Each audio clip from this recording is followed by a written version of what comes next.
everybody. Welcome to Carlie's Couch. This week we are talking all about beginner's mind, what it is, how you can incorporate it into your life, and why it's so important.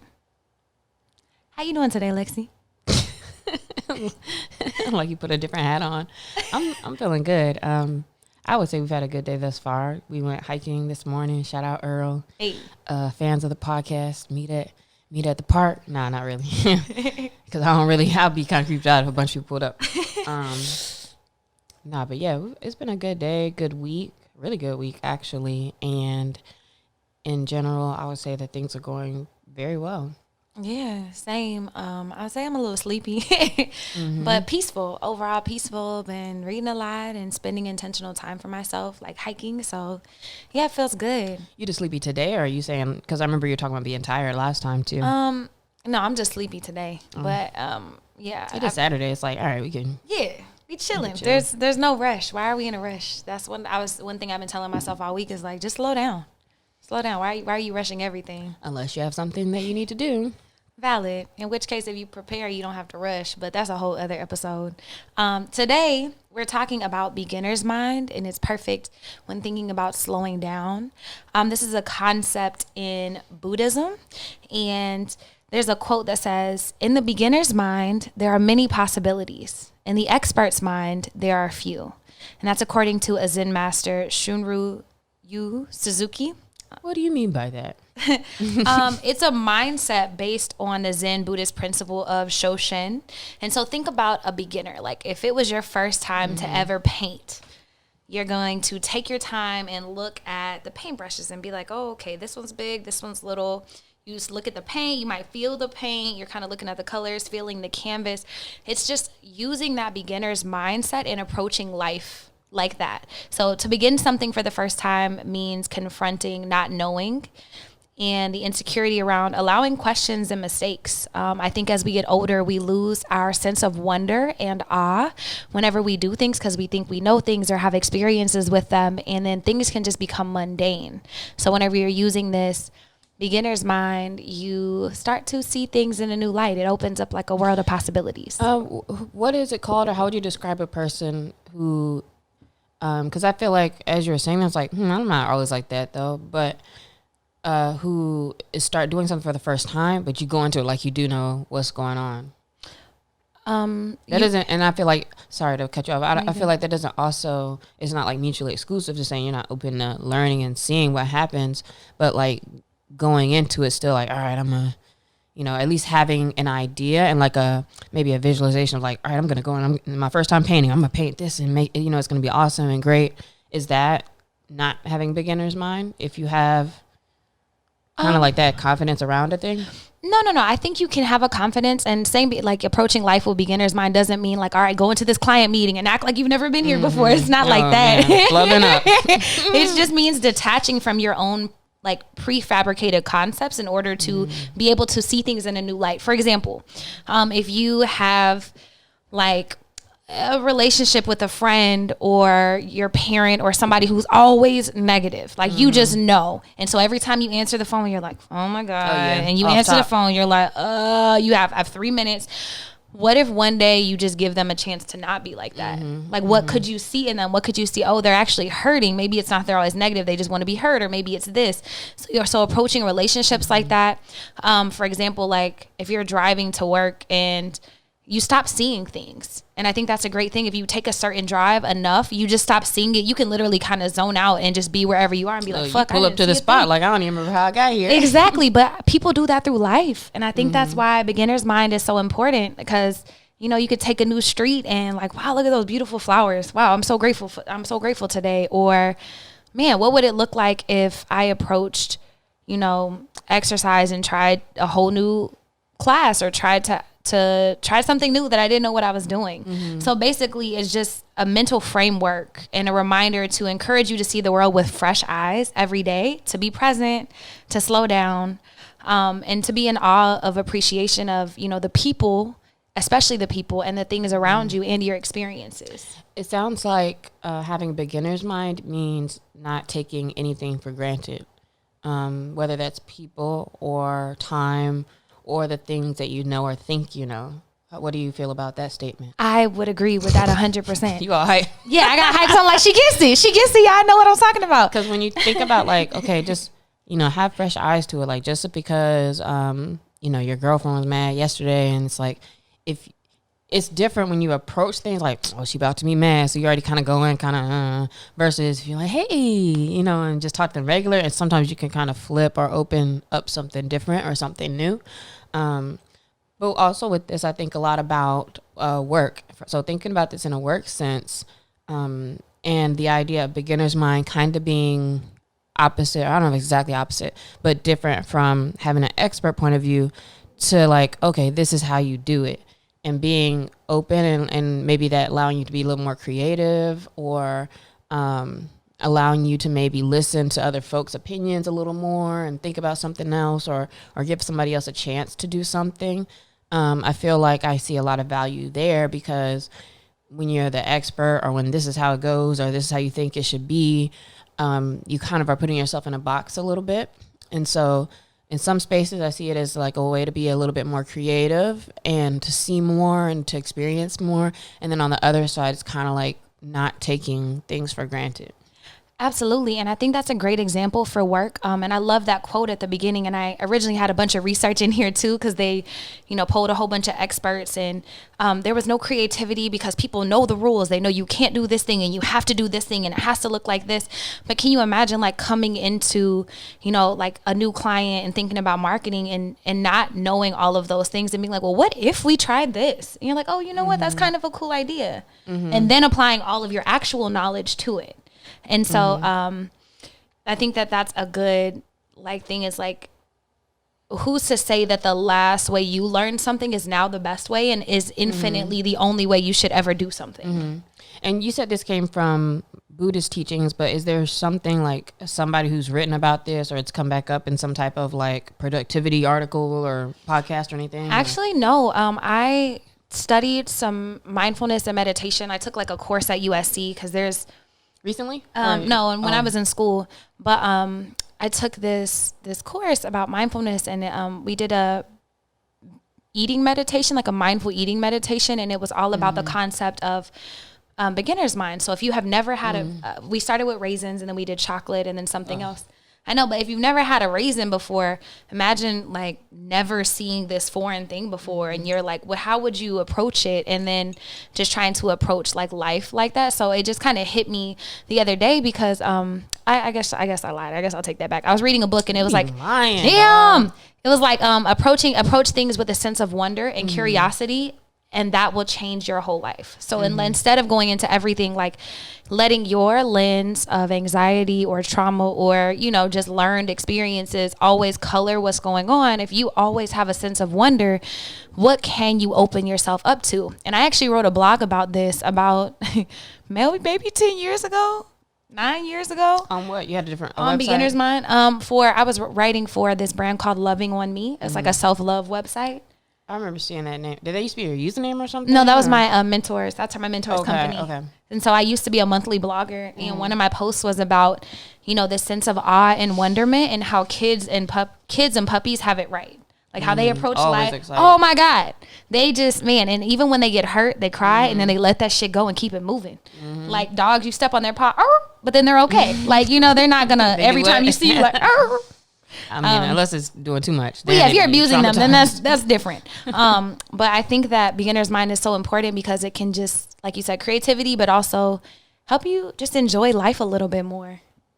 But is there anything that you can lose by approaching everything like, with a sense of wonder? Does that make you more naive in certain situations, or maybe does that make you do things slower? Like if it's like in work situations, like is there a balance you think that maybe you should have with this? I think so, and I think that's a good transition to what beginner's mind is not. Oh, okay. And so what it is not is keeping the same zest or excitement that you have for something the very first time you've ever done it or like received it. So for example, when you just got your iPad. Don't add brand new every time. Yeah, like every day, like, oh my God, like, like when you open a Christmas present and then the next time you see it, it's just not quite as exciting. But then you don't want to get to the point where you see and you're like, man, that thing sucks. You can still be grateful for it and like, man, what new things can I try or what can I do? But I do have that with some things. I wonder maybe what's the difference in why, for example, if I have some flowers, like I'll literally every day I look at them like, oh man, these are like, I'll really like be excited. But then of course some things, no, you know, like I'm still opening my iPad like this is the best purchase I made all year. I can't wait to buy But definitely not people, definitely not, yeah, you know, not I just everything. think it can't go for everything, but that's not what it's not. So don't think, man, I have to be excited about everything in the world. Oh, okay, because that's not even real. Like to be excited all the time. But that's impossible. And I'm like one of the most excitable people that I've ever met. And that's a very unrealistic state to expect anybody or anything to keep. So it's not just trying to always be excited about something. Yeah, because that comes off as fake too. Bruh. But you can appreciate, or maybe, but it still doesn't necessarily mean appreciating either, huh? Okay. I don't think so. Okay, what else is in it?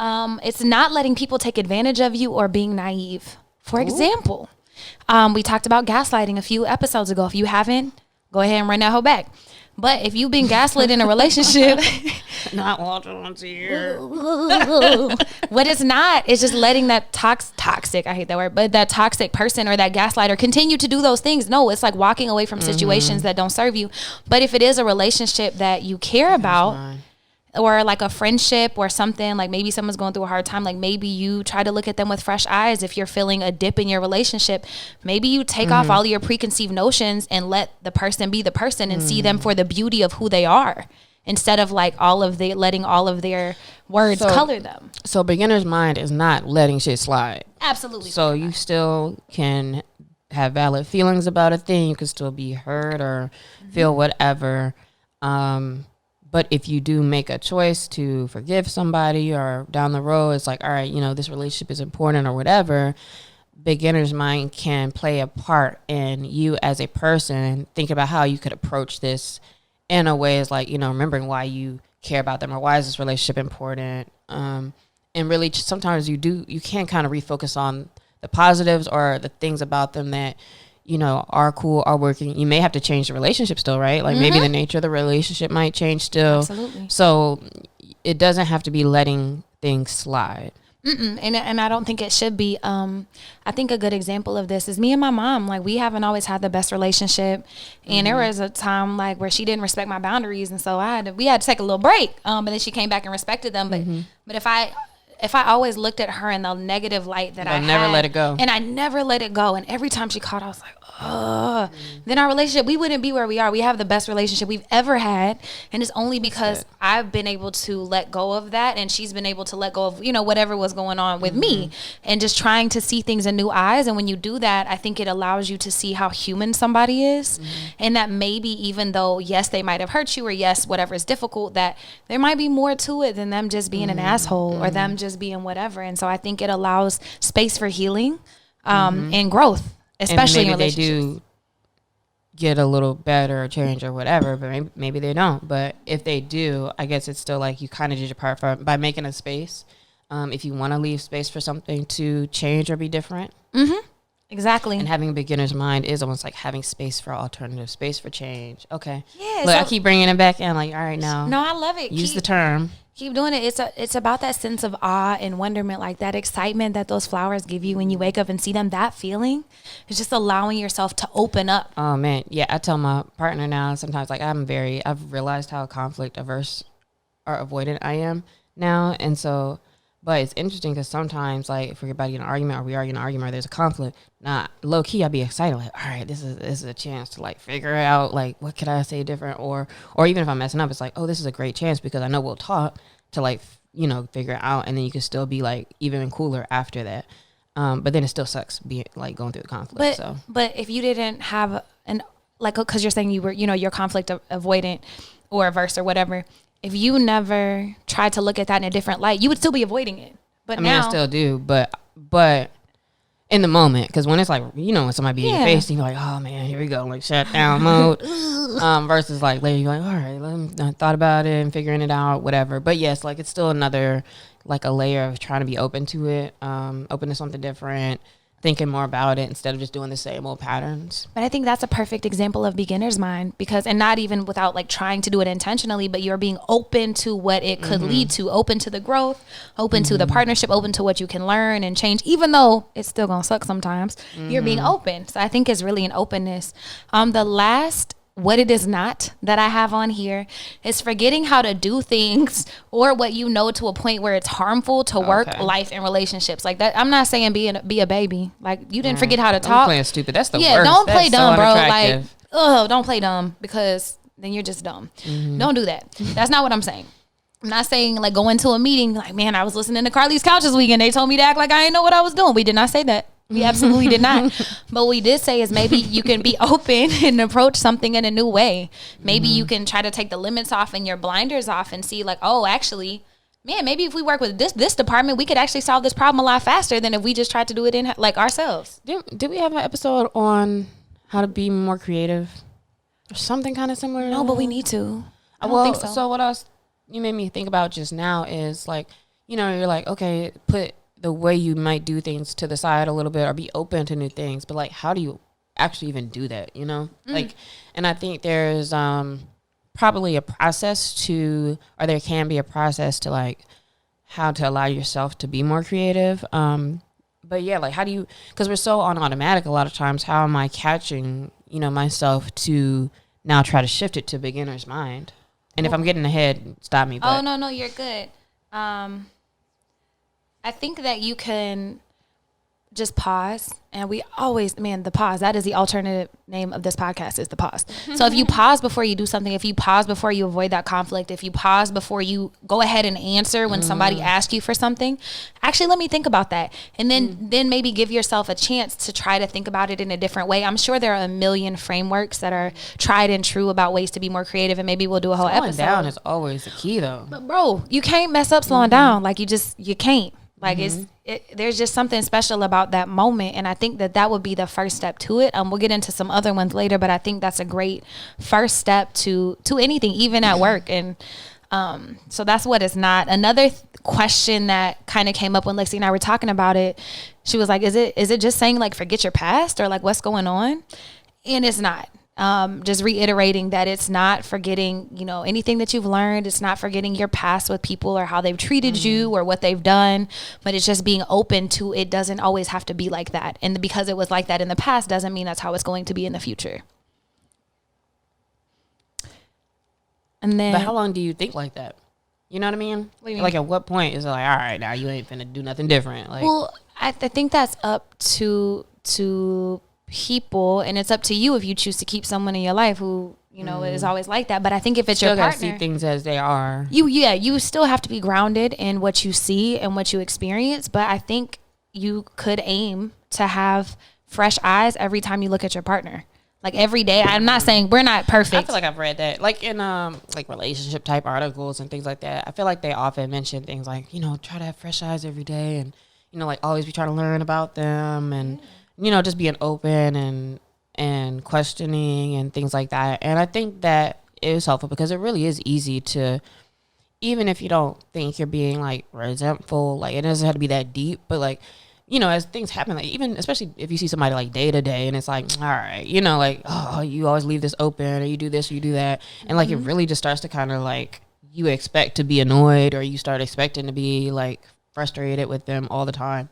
And if you do use more fresh eyes, it is kind of like putting those things to the side, or realizing like they're not that important. So it's kind of like a change in perspective a little bit. I think it is helpful, but you really have to think about it. You really have to be mindful and intentional. I think that's the big thing. But also, once you get past 35, I think there's like a study that shows like 80 to 85% of your thoughts are the same. Like, if you don't intentionally try to think about different shit, you will have the same thoughts in your head every single day, and most of them are negative. And so when you're thinking about these things, can you imagine the life that you're creating for yourself if those thoughts never go unchecked? If you think that just because something happened in the past or happened this way, that it's always going to happen that way, that's a pretty boring life. I'm not gonna say terrible, but it might be boring. And so challenging yourself to kind of be open. I wonder how you can catch like what those things are, because in general, like, for sure, I feel like like, typically I don't like hold myself back from new things, or I'm gonna be kind of pretty open, or want to make life easier in different ways or whatever. But I'm sure, like, you know, it's your blind spot for a reason. So I wonder, like, how can I think about or find, like, spaces where I can kind of do more of that? My off the top recommendation would be to either make a note in your phone or like journal, like pick something like work. Today I'm gonna look at work. And just think about your thoughts and maybe start to notate whenever you have similar thoughts about things, like over the course of a week or whatever. And then start to be like, man, you know, every time my assistant calls me, this is the same conversation that we have. I have these same feelings. And maybe there's a chance to look at something openness or get a new assistant here or whatever's going on. But I think kind of just taking pieces of your life and examining them, like becoming a researcher for yourself. Which, yeah, I think I kind of do that, actually. But I feel like there's always those couple things you're working on at a time. So it's like when I get to certain things, I'll get to it, you know? Like right now, like even right now doing podcasting, like I'm really trying because in my brain, like my voice be wanting to just like jump, like just like interrupt. Like I'm such an interrupter. It's the most terrible thing. Like all my other people close to me like, damn, shut up, let people talk. And I remember being told this from like so long ago. So I know it's just like a thing. But I really, when you said slowing down earlier, I was like, yeah, right now I'm slowing down because I'm like, no, don't say anything. Like I'm really like, wait till she's slowing down and then talk. So it's like really, it takes a lot of brain energy to like really think about it and like, no, like listen. Like you maybe want to jump in and say something, but like, no, listen to what they're still saying. And then you forget what you had to talk about. But it actually progresses the convo better because it's like, oh, now you're not just saying something just to be saying something, or they actually answered it already. Now you can move forward or whatever. But yeah, it's kind of a lot of energy just to even try to be aware. But I feel like it's like a few things at a time. It's like I'll get to it because I'm already in the process of always thinking about something like that. Yeah, absolutely. And I think it could be like one thing a day. It doesn't even have to be that deep where you take notes and do all this stuff. You can just wake up and be like, today I'm actually going to look at where I live and look at my house and look at my decor and see what I like and see what I don't like and see what I could change. Like, I think it could literally be like that, or looking at your partner. How could I look at them? Man, it's so cool. Whenever we stop to think about it and we actually realize that we are the creators of our own reality, life gets so exciting. And so just taking that pause. Another important question that came up whenever we were talking about this episode is just like, well, how do you actually let go of your past narratives to create that space, which is I think what you were alluding to earlier. Like, well, what does that practically look like?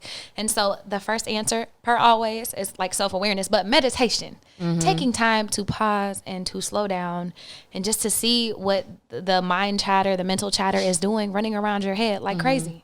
Yeah, one thing that I remember from Kyle Cease that he said he would meditate for like literally like 2 or 3 hours a day.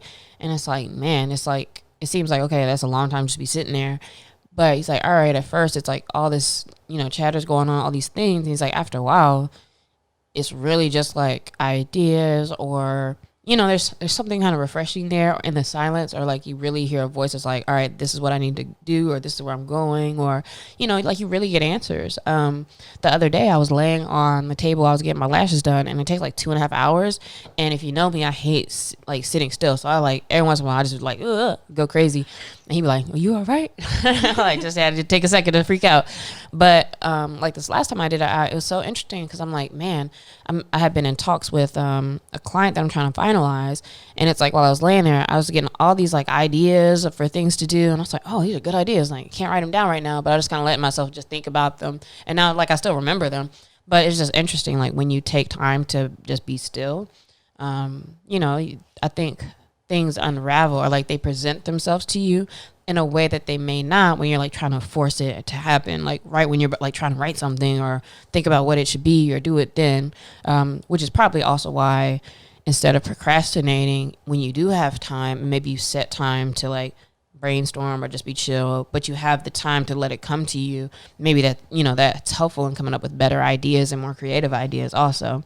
So this isn't just like, you know, oh, I just the last hour and now I'm trying to think of something, let me be quiet. But I think in time, if you give yourself space to be still, like you'll get a lot of the answers at that time. Absolutely. And I've been convicted recently. I'm rereading The Untethered Soul. We need to have an affiliate page with all of our book links. But rereading that, and that should be a resource that we made. Just put some books. Absolutely. I already thought of a TikTok for it. I've been like hyping up our TikTok, so go follow us at Carlie's Couch on TikTok. But it's like working out. If I only worked out for 5 minutes a day, I'm not gonna get very much. You're gonna walk in, you're gonna do 2 stretches, and you're gonna leave the gym. And I started feeling that way about meditation. Like I feel like it's important for me to get a little bit more serious so that I can have those moments of free flowing thought where I'm not trying to force things, where I'm not just like, oh, let me meditate just to meditate. It's like, no, I'm giving my brain like a chance to tire itself out, like with the mental chatter, so then I can actually get to the thoughts that I want. How do you do it now?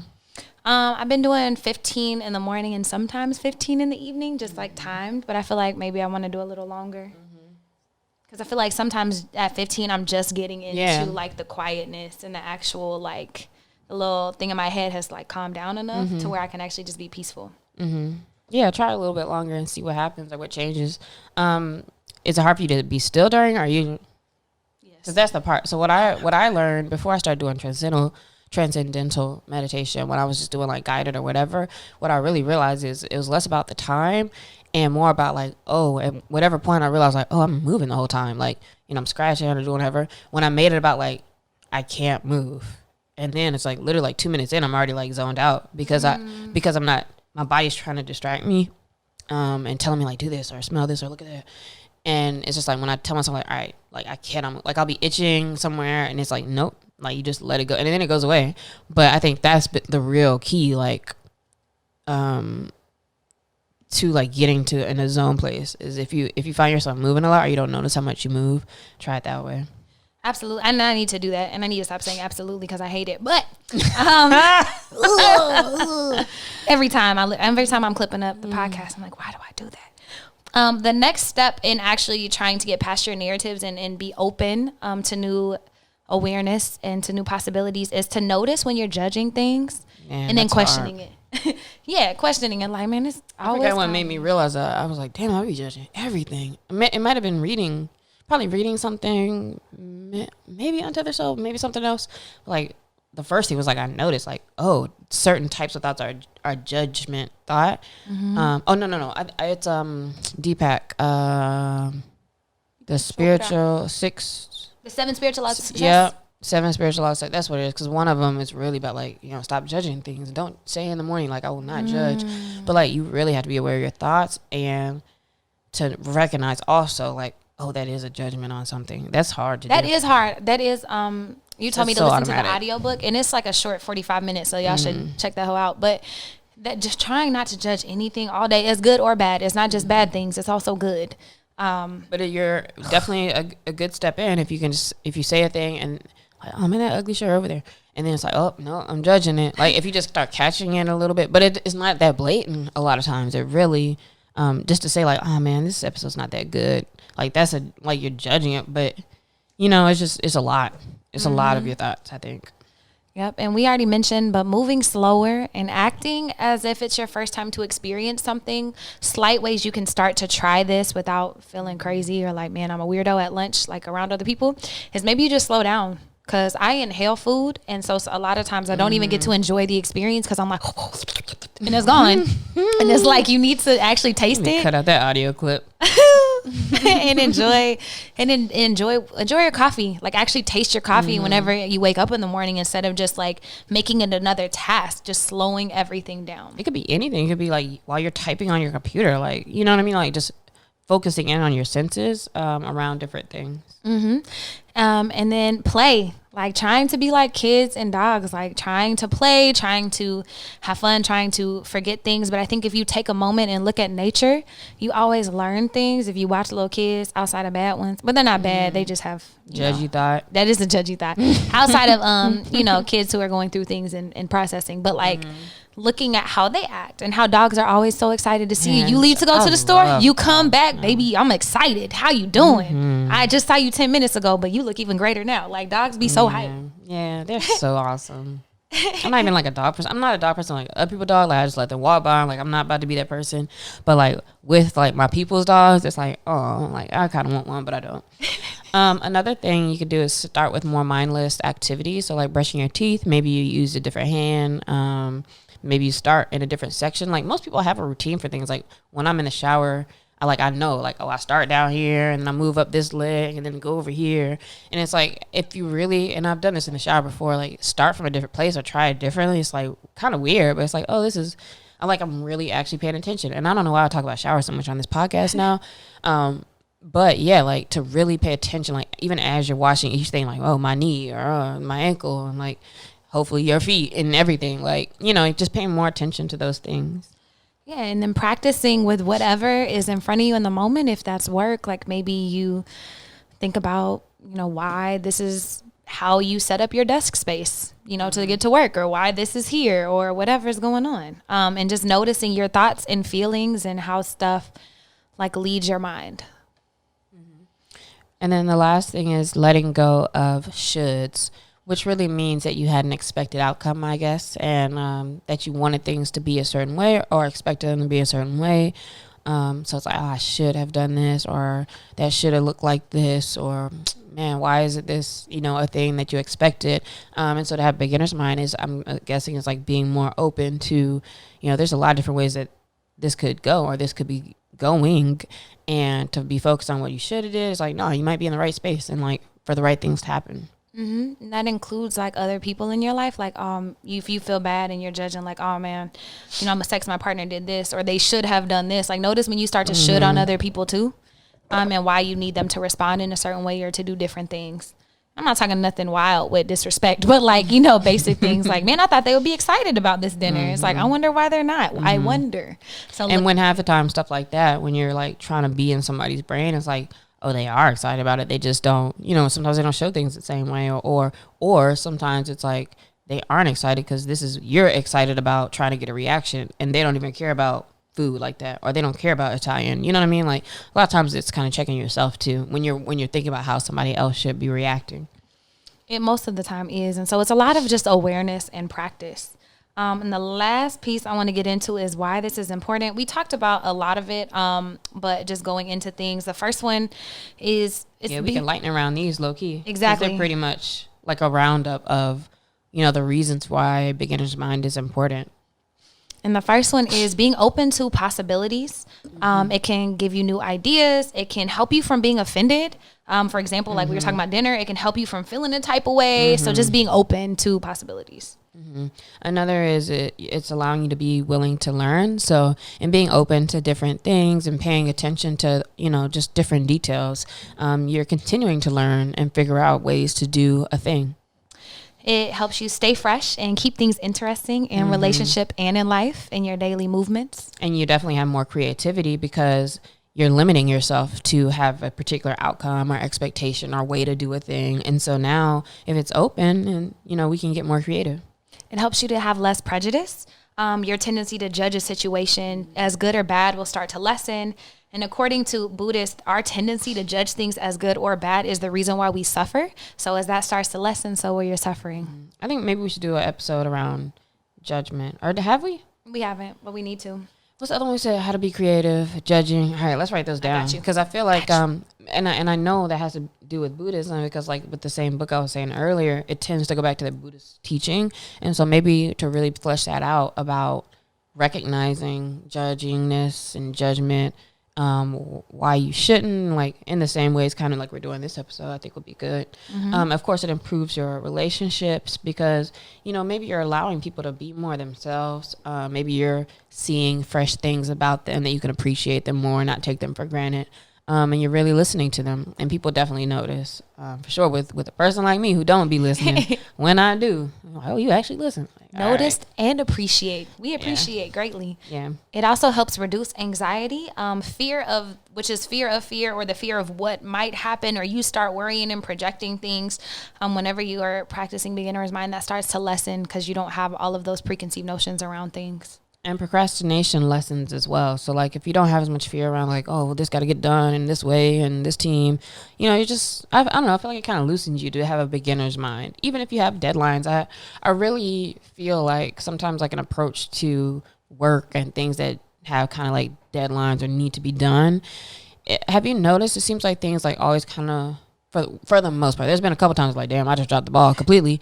But for the most part, like things kind of work out like, you're thinking about an approach to something, and then instead of you going ahead and writing like this 10-page manifesto about something, they're like, oh, actually, let's just have a call about it. Or it's like, hey, can you just send me a quick bullet points, or like you realize you didn't have to do as much as you were about to do, or that you're more prepared than you thought, and you don't need to do all that extra stuff. So sometimes I think that it's helpful with beginner's mind to focus more on the thinking about what this thing is going to be versus the actual like trying to force yourself to do something.